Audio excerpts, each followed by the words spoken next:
Yes guys, ഇന്ന് മഹാരാഷ്ട്രയിലെ രത്നഗിരി ഡിസ്ട്രിക്റ്റിലുള്ള ഒരു പ്രധാന തീർത്ഥാടന വിനോദസഞ്ചാര കേന്ദ്രമായ ഗണപതിപിള്ള എന്ന സ്ഥലത്തേക്കാണ് നമ്മൾ പോകുന്നത്. അവിടുത്തെ ഗണപതി ക്ഷേത്രം ഇന്ത്യയിലെ തന്നെ പ്രധാനപ്പെട്ട ഒരു തീർത്ഥാടന കേന്ദ്രമാണ്. തീരദേശ ഹൈവേയിലൂടെയാണ് യാത്ര. നോക്കെത്താത്തത്രയും സമുദ്രതീരമുള്ള ഈ പ്രദേശമാണ് എല്ലാവർക്കും വീണ്ടും വീണ്ടും ഇവിടം സന്ദർശിക്കാനുള്ള പ്രചോദനം തരുന്നത്. രത്നഗിരിയിൽ നിന്നും ഏകദേശം 25 കിലോമീറ്റർ ദൂരം സഞ്ചരിച്ചാൽ അവിടെ എത്തിച്ചേരാം. ക്ഷേത്രത്തിനടുത്ത് തന്നെ ധാരാളം പാർക്കിംഗ് സ്പേസ് ഉണ്ടായിരുന്നു. പക്ഷേ ഇന്നെന്തോ ഞായറാഴ്ച ആയതുകൊണ്ട് വളരെ തിരക്കുള്ള ഒരു ദിവസമാണ്. അതുകൊണ്ട് ഞങ്ങൾ പേ പാർക്കിംഗ് തന്നെ തിരഞ്ഞെടുത്തു. 50 രൂപയാണ് ഫീസ്.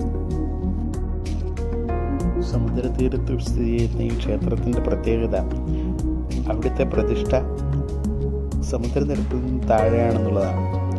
വർഷത്തിലൊരിക്കൽ വേലിയേറ്റ സമയത്ത് ഈ വിഗ്രഹത്തിൽ സമുദ്രജലം കയറി ശുദ്ധീകരിച്ചു പോകുന്നു എന്നുള്ളതാണ് ഇവിടുത്തെ ഒരു പ്രത്യേകത. ഇന്ന് നല്ല തിരക്കുള്ള ദിവസമാണ്. ഞങ്ങൾക്ക് ലൈനിൽ നിൽക്കേണ്ടി വന്നു. ക്ഷേത്ര കവാടത്തിന് മുമ്പിലായി ഗണപതിയുടെ വാഹനമായ മൂഷിക പ്രതിമ ഒരെണ്ണമുണ്ട്. അതിൽ ഉദ്ദിഷ്ടകാര്യത്തിനായി അതിൻ്റെ ചെവിയിൽ മന്ത്രിക്കുന്ന ഒരു രീതി ഈ അമ്പലത്തിലെ ഒരു പ്രത്യേകതയാണ്. ക്ഷേത്രത്തിലെത്തുന്ന ജനങ്ങൾക്കായി എല്ലാ ദിവസവും ഉച്ചയ്ക്ക് 12 മുതൽ 2 മണി വരെ ഇവിടെ പ്രസാദകൂട്ട് ഉണ്ട്. ഞങ്ങൾ എത്തിയപ്പോഴേക്കും പ്രസാദകൂട്ടിനുള്ള സമയമായിരുന്നു. ഞങ്ങൾ ആ ഹാളിൻ്റെ സമീപത്തുകൂടിയാണ് ക്ഷേത്രത്തിലേക്ക് പ്രവേശിക്കേണ്ടത്.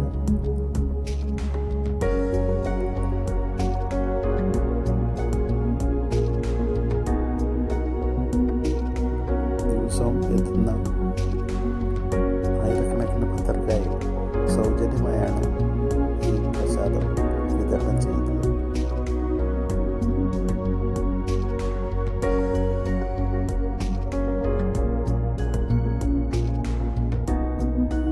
ക്ഷേത്രത്തിനുള്ളിൽ വീഡിയോഗ്രാഫി നിഷിദ്ധമായതുകൊണ്ട് തൽക്കാലം നിർത്തുന്നു ഗൈസ്. ബൈ.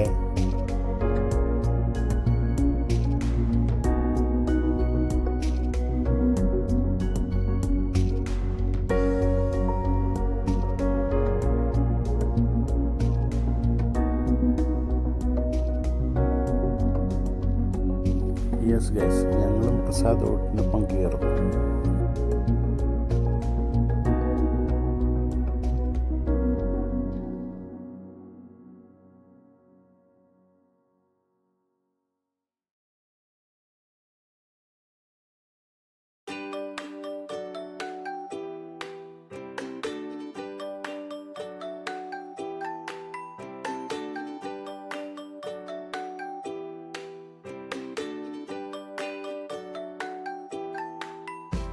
സന്ദർശകർക്കായി വിവിധയിനം സ്പോർട്സ് ഐറ്റംസും ഇവിടെ ഉണ്ട്. ക്യാമൽ റൈഡ്,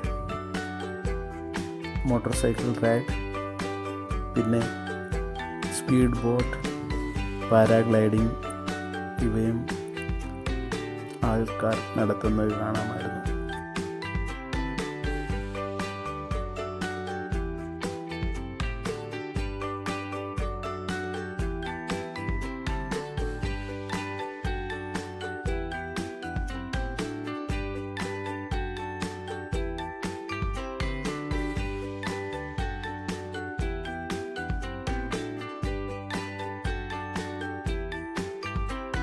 വെയിലിൻ്റെ കാഠിന്യം മൂലം ഞങ്ങൾ അധികം നേരം നിന്നില്ല. തിരിച്ചുള്ള യാത്ര തുടർന്നു. യാത്രയിലുടനീളം കേരളത്തെ അനുസ്മരിപ്പിക്കുന്ന വിധം ഉള്ള ഭൂപ്രകൃതിയാണ് ഇവിടെയുള്ളത്. തികച്ചും ഈ യാത്ര വളരെ മനോഹരമായിരുന്നു. നന്ദി, നമസ്കാരം.